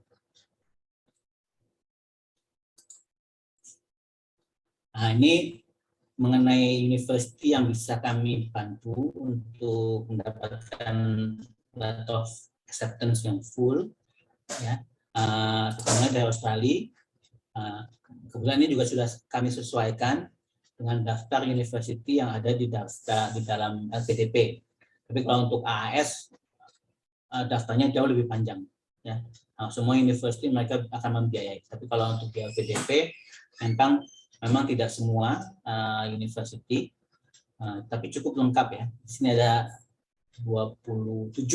Kan ada Group of 8, ini ada 8 university yang top itu, yang Sydney University, Melbourne University, Queensland University, itu yang Group of 8, ada 8, lalu 9 Tasmania, jadi ada 27 university, dari ada sekitar 40 university total, ya, yang ada di Australia. Jadi LPDP pun juga daftarnya untuk destinasi Australia itu cukup lengkap. Tapi ini memang harus disesuaikan dengan kategori, ya. Karena LPDP itu memiliki beberapa jenis beasiswa dengan target group yang berbeda. Ini untuk yang dosen PNS, TNI, Polri. Ini bisa memilih university ini. Lalu New Zealand sebetulnya hanya ada 8 university di seluruh New Zealand, tapi ada 7 yang ada dalam daftar PDP. Yang ke-8 juga kami bisa bantu apabila Bapak Ibu ingin sendiri ke sana. Yang ke-8 itu Lincoln University. Lincoln University. Jadi dengan Lincoln University kita mendapatkan full list of university in New Zealand. Lalu kalau di Inggris ini juga cukup banyak yang bisa kami bantu. Ada 14 university. Kalau untuk yang biaya sendiri pasti daftarnya akan lebih panjang. Atau kalau Bapak Ibu mau mengambil program master dengan beasiswa Chevening, itu daftarnya akan lebih panjang daripada ini. Demikian dari kami mengenai pengalaman mengenai OSCO dan apa yang kami bisa pelayanan apa yang kami bisa berikan kepada Bapak Ibu. Ini alamat kantor pusat kami di Jakarta. Ini foto kalau kita ambil dari dalam kantor ke jalan, memang kami ada di pinggir jalan raya Fatmawati persis. Bisa dihubungi mungkin lebih mudah dengan WhatsApp ke saya di 048 atau ke Pak Yusuf 0899 atau bisa melalui email. Email saya yosep.yandra@mbapratama.com. Kalau Pak Yusuf masih pakai emailnya yang di IDV Bandung, karena dulu Pak Yusuf itu manajer. Jadi beliau juga asam garamnya itu udah banyak juga untuk memberikan konsultasi mengenai kuliah ke luar negeri. Kami buka dari jam 8:30 sampai jam 5, Senin sampai Jumat, Sabtu dan Minggu, dan hari besar kami mohon maaf kami istirahat dulu. Jadi saya demikian dari kami. Nanti silahkan Bapak Ibu yang ingin bertanya atau mau kami jawab, akan kami jawab dalam sesi berikutnya. Terima kasih. Ya. Terima kasih Bapak Yosep, Bapak Yusuf. Oke, Bapak Yosep dan Bapak Yusuf. Oke, semoga ini pemaparannya sangat lengkap ya, mulai dari mengapa harus memilih hingga sampai ke pengurusan visa dan mana yang harus diprioritaskan gitu ya, sampai ke Detail-detail. Oke. Baik, semoga rekan-rekan, sahabat-sahabat tidak puas ya, tidak puas sehingga ada pertanyaan di kolom chat. Karena itunya saya akan memberikan atau membacakan pertanyaan ya, Bapak Yosef dengan Bapak Yusuf. Ini ada dari Bu Desi, entah adik Desi, entah kakak Desi. Ya, pokoknya dari Desi. Pertanyaannya, Pak, kalau kuliah di Malaysia itu atau di Singapura bisa nggak sih bolak-balik ke Indonesia? Nah, ini untuk situasi seperti ini mungkin maksudnya online atau offline mungkin ya, atau bolak-balik itu seperti apa ya? Nah, mangga silakan. Ya, Pak Yusuf atau saya? Oke, boleh dari Pak Yusuf atau Saya Pak tambahkan. Yosef. Ya, saya juga tadi ada pertanyaan dalam pikiran saya, Ibu Desi, maksudnya itu biaya sendiri atau beasiswa? Tapi intinya gini, mungkin ada perasaan bahwa Malaysia dan Singapura itu dekat, ya. Penerbangan ke Kuala Lumpur itu kan sama dengan penerbangan ke Medan ya, bahkan lebih cepat ke Kuala Lumpur beberapa menit daripada ke Medan. Tapi kalau mau bolak-balik, rasanya agak ini juga ya, seperti kalau misalnya orang Jakarta kuliah di Bandung, pagi berangkat kuliah ke Bandung, malam pulang. Mudah-mudahan sih fisiknya kuat ya, minum vitamin yang banyak, dan apabila biaya sendiri, punya dompet yang tebal untuk membayar tiket pulang pergi yang ini. Jadi dari sisi practicality rasanya tidak memungkinkan. Kadang aja juga saya melihat mahasiswa di Jakarta aja, rumahnya di misalnya Jakarta Barat, kuliah di Depok, usahakan dia cari kos-kosan di dekat-dekat kampusnya di Depok. Pulang pergi kayaknya di Jakarta, waduh.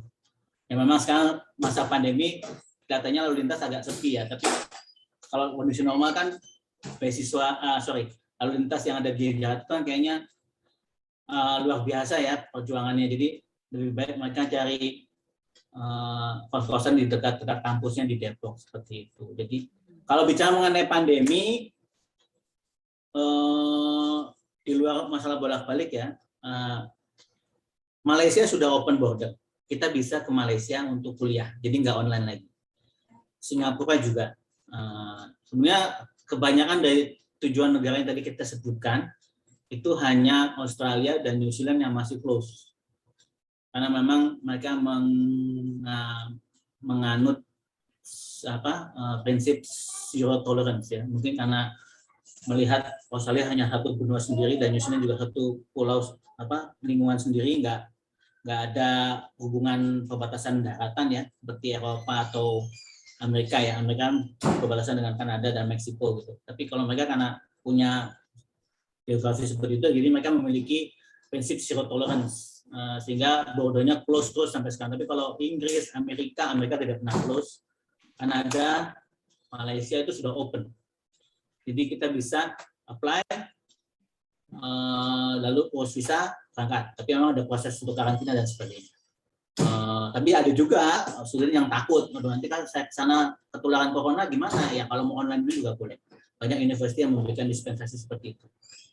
Nah, silakan Pak, kalau mau ditambahkan Pak Yusuf. Wow, ya, mangga Pak. Ya, betul sekali. Ini ada pengalaman anak teman saya kuliah di Malaysia. Sampai sekarang nggak bisa pulang ke Indo. Tetap harus diam di Malaysia. Jadi kemungkinan untuk bolak-balik itu nggak ada. Dan kebanyakan mereka kuliahnya tetap di sana. Gitu, Bu. Makasih. Bagaimana Kakak Boleh Desi? langsung tanya. Oke, Boleh, boleh silakan. silakan. Kondisi saya, maksud saya ini aja lah ya, artinya sudah menikah, sudah ada anak, suami gitu ya, artinya tidak mungkin meninggalkan, saya tinggal di Medan, tidak mungkin meninggalkan kota Medan gitu. Bolak-balik ini maksudnya 3 hari di sana, 1 minggu di sana, ke sini gitu, tapi dengan beasiswa. Itulah sebenarnya saya lebih berharap seandainya ada offline lecturing gitu ya, offline school, mungkin lebih bagus. Tapi apa plus minusnya offline ini? Mungkin kalau offline kita nggak punya banyak teman ya, mungkin artinya ya. nggak bisa bermain ya.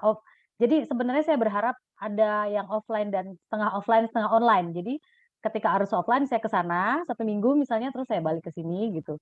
Nah, untuk yang online saya bisa online. Ya, saya berharap seperti itu gitu. Dan itu beasiswa gitu. Oke, baik. Kalau itu saya akan membagi, itu saya membaca ada 2 hal yang berbeda ya. Kalau dari segi apakah bisa offline campur online, Malaysia karena dia sudah open border,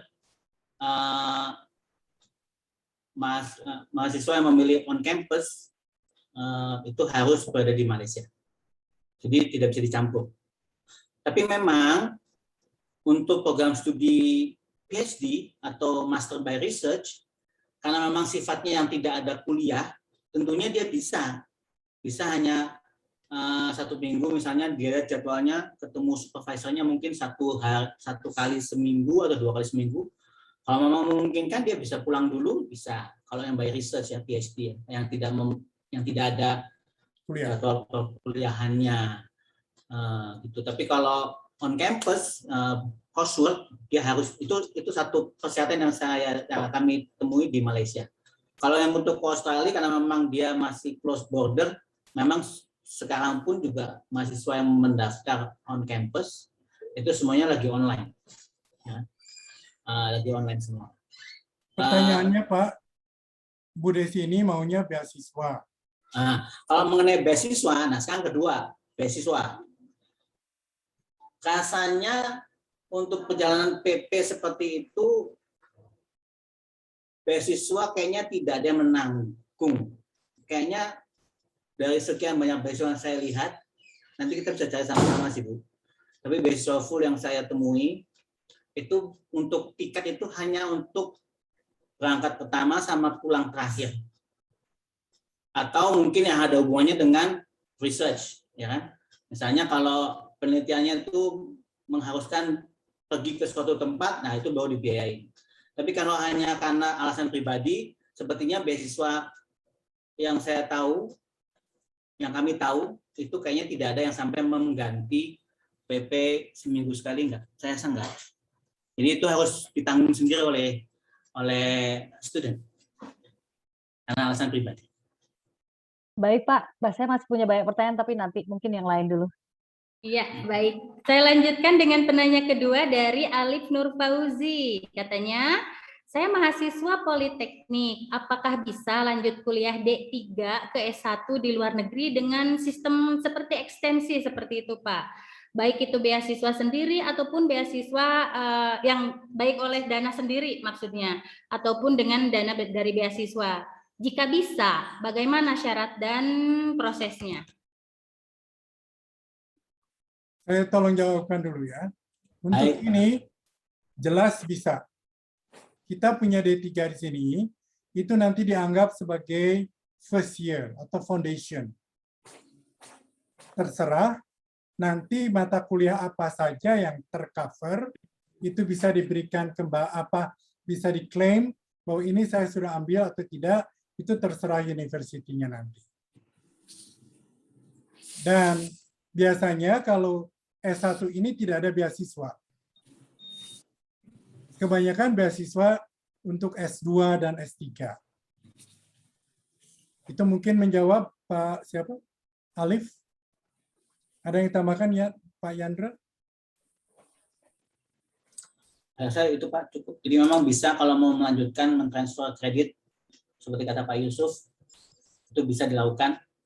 Memang tapi seberapa banyak SKS yang bisa ditransfer dari D3 di Indonesia ke S1 di ini memang akan case by case ya. Karena harus dilihat kesesuaian daripada kurikulum D3 dan S1 yang kita tuju di luar negeri. Ya, itu aja tambah sedikit. Ya, berikutnya ya Pak ya. Dari Dadan Robihim, katanya ada nggak sih beasiswa ke luar negeri selain Jepang yang tidak mengharuskan English proficiency dari TOEFL atau IELTS? Nah, ada nggak? Nah. Pertanyaannya, kuliahnya pakai bahasa Indonesia, ya nggak ada lah di luar negeri. Semua kuliah pakai bahasa Inggris minimal. Harus ada syarat IELTS atau Oke. TOEFL. Oke, sudah terjawab ya Pak ya? Tidak Ya, ada ya. ya? Baik, berikutnya Pak Yusuf dan Pak Yosef. Ini dari Brian Gifar, katanya saya mahasiswa yang ingin bertanya, apakah bila kita lulus SMA dari luar negeri, kita juga perlu pakai syarat TOEFL atau IELTS itu? Lulusannya dari SMA luar, Oke. secondary mungkin ya? Nah, untuk saya jawab ya Pak Yusuf ya. Ya, silakan. Untuk pendaftar ke university, memang ada, kalau ke university-nya, memang ke university memberikan beberapa cara kita bisa membuktikan kemampuan bahasa Inggris kita. IELTS dan TOEFL itu hanya satu dari sekian banyak. Kalau memang sudah pernah tinggal sekian lama di negara berbahasa Inggris, itu bisa di-exempt atau dikecualikan. Atau dalam kasusnya Brian, yang memang sudah sekolah lebih dari 2 tahun dalam bahasa Inggris, itu juga kalau memang bisa dibuktikan, itu bisa di-exempt ya, bisa dikasihkan dispensasi, tidak perlu menunjukkan TOEFL atau IELTS. Ini kalau bicara pendaftaran ke university. Kalau mengenai pendaftaran beasiswa, ada pemberi beasiswa yang tetap harus meminta pemohon memberikan IELTS. Masih ada. Kalau beasiswa masih ada. Nanti kita cek yang mana, apakah LPDP, tapi masih ada. Karena itu menjadi bagian atau bahan mereka melakukan seleksi. Oke, begitu ya. Kemudian lanjut lagi dari Amalia, betul ini banyak yang bertanya ya.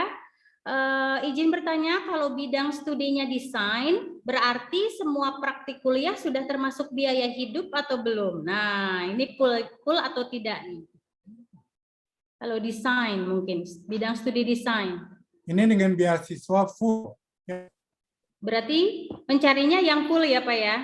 Penyediaannya ya? Dia mengatakan jika beasiswanya full. Iya. Kalau beasiswanya full, itu akan di-cover. Kalau memang beasiswanya full ya, itu akan di-cover. Tapi ya kembali, pastikan kita memang masuk dalam target applicants. Kalau misalnya target applicants-nya untuk S2 atau S3, kalau kita S1, mungkin beasiswa seperti itu tidak banyak. Ada satu sih, yang untuk S1 ada satu dari LPDP, dari negara kita sendiri, itu yang beasiswa afirmasi, jalur prestasi. Itu ada satu studennya Pak Yusuf lagi persiapan bahasa Inggris, dia jalur prestasi juara bola. Ya, itu dia mau ngambil satu, memang ada. Kalau misalnya mendapatkan itu full, itu ya akan di-cover. Biaya prakteknya semua akan di-cover, karena itu biasanya masuk dalam biaya kuliah. Jadi satu semua. Oke, nih ada lagi Pak, dari Chandra Pak. Selamat siang, apakah ada perbedaan persyaratan, alur pendaftaran ataupun program belajar online learning atau mungkin seperti pengurangan kuota beasiswa jika kita mendaftar di kondisi pandemi dan dibandingkan dengan sebelum pandemi? Perbedaannya mungkin ya, persyaratannya ada bedanya enggak? Alur pendaftarannya ada bedanya tidak? Program belajarnya ada bedanya tidak mungkin? Masing-masing beasiswa yang kami lihat, kami amati, nampaknya sih setiap tahun akan mengubah persyaratannya sedikit. Tapi mengenai pandemi ini, saya lihat di LPDP tidak ada. Di AAS sama New Zealand Aid, dia juga punya beasiswa, mirip dengan Australian Award. Itu kan dua negara yang masih mengharuskan online, karena memang dia masih close border ya, karena zero tolerance-nya mereka itu. Itu kami lihat juga tidak ada perbedaan. Jadi memang pertanyaan itu memang ini ya, yang dari Mas itu tadi, harus dilihat dulu kita mau beasiswa yang mana dulu nih, nanti kita lihat sama-sama aja beasiswanya. Ya, jadi seperti itu. Kalau perbedaannya mungkin tiap tahun pasti ada. Kayak LPDP untuk batas usia kayaknya tiap tahun ada perubahan. Awal-awal dulu batas usia 45, sekarang udah 42 untuk PhD. Master 40, sekarang 35. Pasti ada perubahan. Dan mereka selalu evaluasi. Oke. Masalah usia nih ya. Yes, usia. Ada lagi Pak, dari Bu Dismita. Selamat siang, adakah beasiswa S2 untuk PNS guru SD? Beasiswa S2 negeri? Itu bisa melalui LPDP. Ada ya, LPDP ya, jalur afirmasi mungkin ya Pak ya? Jalur PNS ada. Jalur PNS ya. Oke, berikutnya dari Kezia Pak. Saya lulusan dari sekolah informal homeschooling. Apakah saya punya kesempatan yang sama untuk kuliah di luar negeri dengan beasiswa? Berarti dia mau lanjut S1 ya? Berarti mau S1, ya betul. Kalau untuk melanjutkan kuliahnya S1 ke luar negeri bisa. Karena university di luar negeri, di Australia, mereka sudah familiar dengan raport atau pendaftar dari homeschooling di Indonesia. Sudah cukup familiar. Tapi kalau mengenai beasiswa seperti tadi kembali, beasiswa S1 itu hanya yang full ya, hanya yang beasiswa afirmasi tadi untuk yang jalur prestasi. Nah, kalau juara, kalau ada juaranya ya, juara apa gitu ya, bisa mencoba, tapi harus kita cek dulu ya, LPDP ini nerima nggak. Tapi kalau raport homeschooling kayaknya raport biasa ya, biasanya ya. Ada nggak mungkin dari para guru yang ada ini pengalaman? Rasanya biasa juga raportnya. Mungkin bisa jalur umum ya? Atau mengambil paket C dulu, saya nggak tahu. Oh. Kayaknya kalau itu yang mesti hati-hati memang persyaratan beasiswanya. Karena kadang-kadang persyaratan beasiswa itu memang sengaja disaklekkan sebagai sebagai bahan seleksi. Karena ya itulah, karena tempatnya terbatas, yang daftar banyak, sebanyak mungkin akan harus diseleksi supaya pas tempatnya itu untuk yang memang benar-benar sesuai dengan kriteria beasiswa. Tapi nanti kita cek sama-sama apakah boleh. Baik, kita selingi dulu dengan sebelum ini Pak, masih ada sebetulnya pertanyaan, tapi saya mau mengambil foto bersama dulu ya Pak ya. Izinkan saya untuk mengambil foto bersama. Silakan untuk seluruh peserta untuk membuka kameranya agar kelihatan cantiknya gitu. Oke, kita buka foto bersama. Wait. Halaman, ada berapa peserta nih? 40 ya? Oke, ya. Tunggu, kok ini susah nih, aduh. Iya. Bentar. Perlu dibantu, Bu Is? Oke, boleh minta dibantu Pak ini. Siap. Kursornya jalan sendiri bentar. Ya sama Bapak boleh. Boleh. Saya coba ya. Bapak Ibu boleh dinyalakan videonya dan berikan senyum terbaik selama 2 menit. Agak lama ya senyumnya. 2 jam. 2 jam. Bismillah, saya coba dulu ya, sebentar saya close dulu chatnya. Oke, ini banyak wajah-wajah familiar sebenarnya di balik layar ini, Bu Is. Oh, iya. Ternyata. Sekedap. Siap Bapak Ibu? 1, 2, 3. Oke.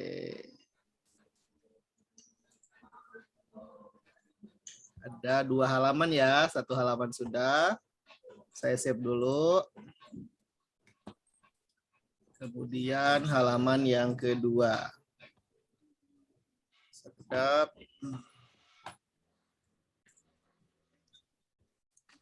Satu, 2, 3. Sudah Bu Is, mangga. Iya, terima kasih. Baik, kita waktunya memang sedikit lagi ya, Pak Dadan, udah mau habis ini. Apa kita langsung ke door prize aja? 2 tadi Pak Dadan ya? Boleh Ibu, karena sebenarnya kan dengan OSCO bisa komunikasi via telepon ya, Pak Yosef dan Pak Yusuf. Jadi silakan di follow up. Saya pikir ini kesempatan yang bagus untuk kita semua. Apalagi kan selalu pertanyaannya ada biaya tidak gitu kan, dan tadi sudah dijelaskan dengan jelas di bold Artinya boleh konsultasi. Mudah-mudahan semuanya dapat rezekinya untuk berkuliah di luar ya, Bu Desi, kemudian Bu Popi, Bu Erin, dan lain-lain gitu ya, Bu Azizah juga. Jadi silakan berkonsultasi dengan Pak Yusuf dan Pak Yosef. Emang nggak, Bu Is? Iya, betul. Semoga tidak puas sehingga banyak pertanyaan yang ditujukan kepada OSCO sesudah acara ini. Baik, untuk door prize-nya, saya serahkan kepada Pak Yosef dengan Pak Yusuf, apakah mau memberikan pertanyaan atau memilih dari peserta terbaik dari sesi penanya gitu. Nah, Pak Yusuf, gimana Pak? Baiknya Pak? Bertanya aja, kasih pertanyaan supaya mereka semua mencoba menjawab. Oke, silakan Bapak. Baik, Pak Yusuf aja ya Pak, silakan Pak. Satu pertanyaan. Untuk buku pertama, ada 2 pertanyaan. Yang pertama,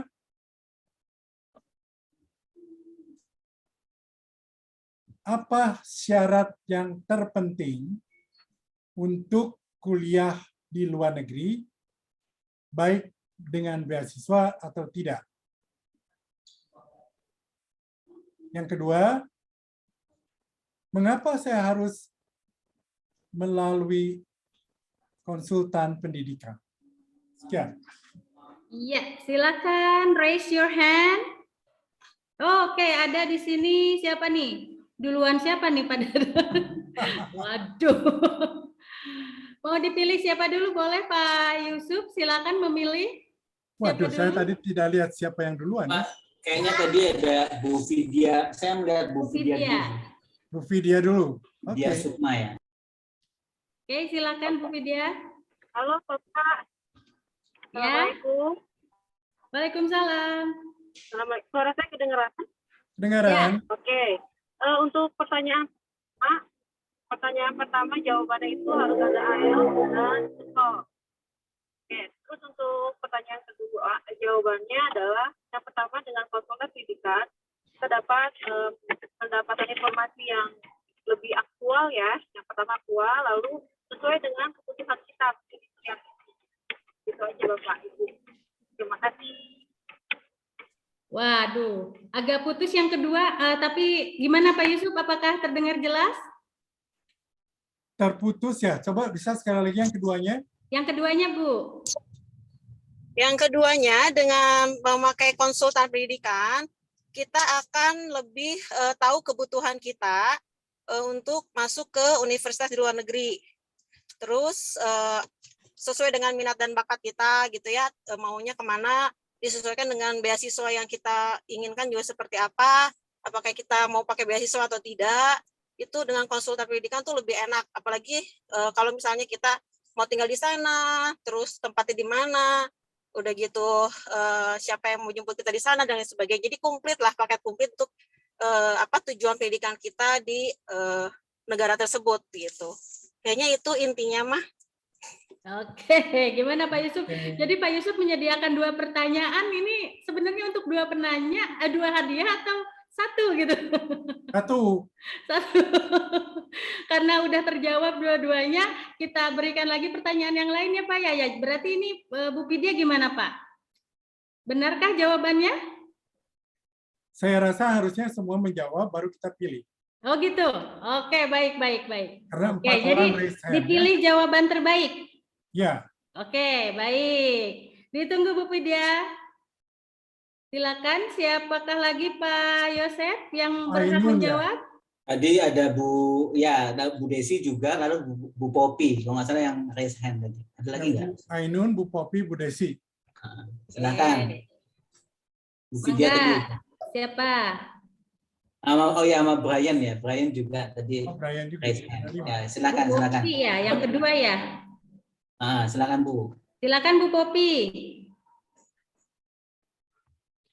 Baik, terima kasih. Saya mencoba menjawab. Kalau yang pertama memang harus bahasa dari IELTS ataupun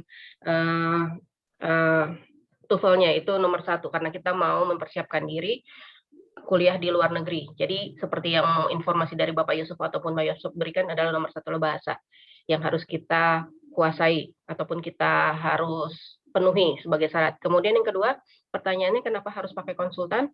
Untuk memudahkan semuanya. Jadi semua apa yang kita inginkan, semua yang ingin kita harapkan bisa dibantu dengan adanya konsultan. Bisa diambil contohnya dari OSCO tadi. Terima kasih. Iya. Ya, makasih. Bagaimana Pak Yusuf dan Pak Yosef? Lanjut. Lanjut. Silakan. Bu siapa? Mbak Ainun atau Bu Desi dulu? Oke, boleh. Mbak Desi, Bu Desi.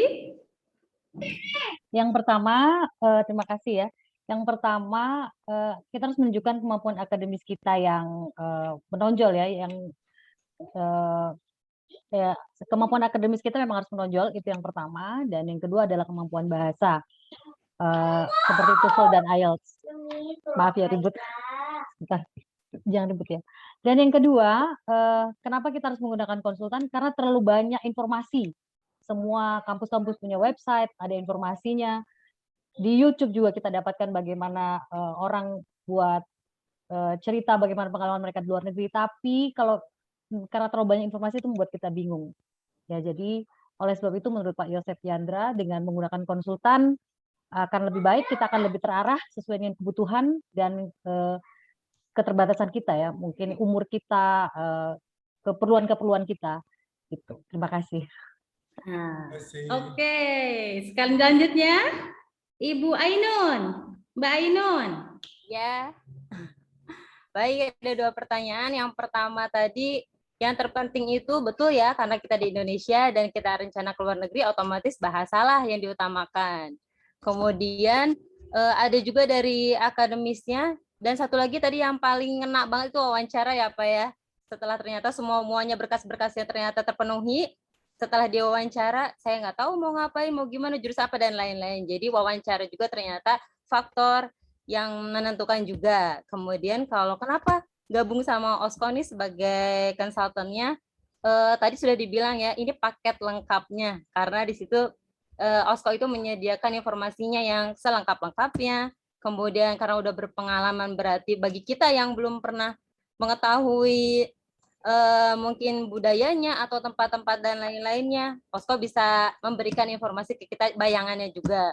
Kemudian lebih penting lagi yaitu tadi menghemat waktu, menghemat tenaga juga karena udah zaman yang segini canggihnya, dan yang terakhir bisa membantu komunikasi dengan pihak pada institusi tersebut karena kita memang baru banget tapi OSCO udah berpengalaman, jadi itulah jembatan buat kita students yang mau lanjut studi ke luar negeri. Gitu. Hai, waduh, makin complicated sebetulnya untuk memilih kayaknya. Bagaimana, apakah mau dilanjut atau karena waktu sudah sangat mepet, terbatas ini, mau dilanjut dengan yang lain yang mau menjawab atau seperti apa? Masih ada yang mau jawab tidak? Oh, ada satu lagi mungkin ya tadi. Tadi Brian masalah, ada Mas Brian yang masalah. Oh, Mas Brian, ya boleh, Mas Brian, Jipa. Halo, kedengaran nggak? Ya, silakan. Kalau untuk syarat mendapatkan beasiswanya, kalau nggak salah itu, apakah yang pertama itu, apakah kita masuk ke kategori targeted applicants ya? Yang pertama profesi, terus usia, terus studi, terus yang kedua itu kalau nggak salah syarat akademis, pengalaman kerja, beasiswa, dan terus yang ketiga strategi wawancara. Kalau memilih kenapa kalau alasan kenapa memilih OSCO, yang pertama OSCO bisa bantu pilih program studi, periksa syarat penerimaan yang kayak paket-paket tadi, mengurus visa pelajar dan keberangkatan. Tapi yang paling besar menurut saya itu OSCO itu membantu tanpa ada biaya jasa. Ya, itu aja dari saya. Terima kasih. Wah, mangga ditentukan pemenangnya. Tampaknya sudah semua ya Pak ya, yang angkat tangan. Ya, ada 5 ya. Bagaimana kalau kita berdiskusi, nanti kita berikan jawabannya siapa pemenangnya kepada kelas kreatif. Oke. Jadi menunggu ya Pak ya. Kita harus berdiskusi dahulu. Jadi tidak diumumkan sekarang begitu ya? Iya. Di grup aja ya Pak ya, di WA grup peserta ya Pak ya. Ya, nanti ya prosesnya gimana? Siap. Saya akan kirimkan ke kelas kreatif. Pak Dadan. Ini Pak Yusuf dengan Pak Yosep tampaknya inginnya sih memberikan semua gitu ya. Baik, baik. Oke, di penghujung acara ini saya ucapkan sebagai perwakilan dari kelas kreatif juga terima kasih atas kehadiran seluruh peserta, terutama kepada pemateri kita yang luar biasa dari OSCO ini. Semoga OSCO semakin sukses dan kerjasama dengan kelas kreatif juga semakin bagus ke depannya ya. Baik, kita akhiri saja Pak Dadan dan rekan-rekan semuanya. Terima kasih. Wabillahi taufiq walhidayah. Wassalamualaikum warahmatullahi wabarakatuh. Have a great day everyone. Okay. Good afternoon. Okay. Terima kasih Pak Yusuf, Pak Yosep, Bu Is. Terima kasih. Terima kasih Pak Yusuf, Pak Yosep, Bu Iis, semuanya Bapak Ibu, terima kasih. Sesinya jelas sekali Pak informasinya, alhamdulillah. Mudah-mudahan yang lengkap. Ya, para peserta nanti semua dapat beasiswa ya Pak ya. Oh, amin. Ya, selainnya nanti di-share Pak Yosep, Pak Yusuf. Untuk slide-nya, presentasinya boleh nggak? Boleh. Boleh Pak Yandra, boleh. Iya. Pokoknya ada kontak person di sana ya, nanti di slide terakhir ya. Boleh. Silakan Pak. Iya, Bapak Ibu boleh sambil ngobrol. Ada Bu Aziza. Padang ya Bu ya, Bu Aziza ya. Ada Bu Erin dari Cianjur juga. Ada Bu Shirley dari Bandung. Siapa lagi ini? Shirley yang dari Bandung ini. Bu Shirley Bandung. Iya tuh Pak, dari Bandung. Pungkur saya. Mohon leres Pak. Bu Ainun dari mana Bu Ainun? Dari Bogor Pak. Dari Bogor, iya siap. Boleh dikontak Pak Yosepnya ya Bu Ainun ya. Ada nomor HP-nya dan sebagainya. Pak Yusuf juga silakan. Mudah-mudahan bisa membuka jalan kita ya, dapat informasi. Iya betul sekali. Sebetulnya kalau guru-guru mungkin lebih mudah dengan LPDP ya. Betul. Jalurnya PNS berarti kan? Ya, dan LPDP juga dari semua sesuatu yang tempatnya paling banyak. Ya, itu sebetulnya ada pertanyaan yang dari Pak Dadan yang kejuruan itu loh. Iya. Ya. Bagaimana katanya saya dari kejuruan dan tidak terlalu pintar. Oh, yang dari itu ya, yang itu ya Pak. Nah, pertanyaan yang dikumpulkan sebelum acara itu ya. Ya. Ya sebetulnya kalau beasiswa memang kan harusnya yang jalur akademisnya bagus. Ya. Tapi ada tapinya juga. Dulu dari zaman dulu nih sampai sekarang malah itu sekolah perhotelan dan perawatan itu membuka peluang untuk kerja di luar negeri begitu besar. Contohnya, banyak anak-anak perhotelan NHI atau sekarang STP itu mendapat beasiswa, mendapat kesempatan bekerja sekarang beralih ke Saudi Arabia. Kemudian bekerja di kapal pesiar. Mereka banyak sekali yang mendapatkan kesempatan itu. Jadi untuk yang tidak akademisnya cemerlang, keahlian pun sangat terbuka. Apalagi perawat. Perawat itu sangat dibutuhkan, baik di Australia, Amerika, maupun Eropa. Kenapa? Karena mereka di sana itu kan nggak mau ngerawat orang tua. Ya. Jadi perawat-perawat itu, malah waktu itu, kalau kita sekolah perawat di Australia, untuk mendapatkan permanent resident, itu poinnya tinggi sekali. Dibandingkan dengan ekonomi, akuntansi. Yang lulus S2 akuntansi ekonomi aja balik ke Indonesia tuh Pak Yosef. Iya. Sedangkan mereka yang kuliah S1 perhotelan atau nursing, mereka tinggal di sana. Jadi untuk jalur-jalur SMK itu banyak peluangnya. Mungkin lebih banyak peluang mereka daripada jalur akademis yang pintar-pintar gitu. Karena yang pintar banyak sekali. Ya. Saya banyak melihat orang-orang sekarang ketika saya jalan-jalan di Amerika, ternyata mereka kebanyakan orang-orang yang kerja di kapal pesiar itu orang Indonesia, lulusan Bali dan Bandung. Jadi banyak peluangnya.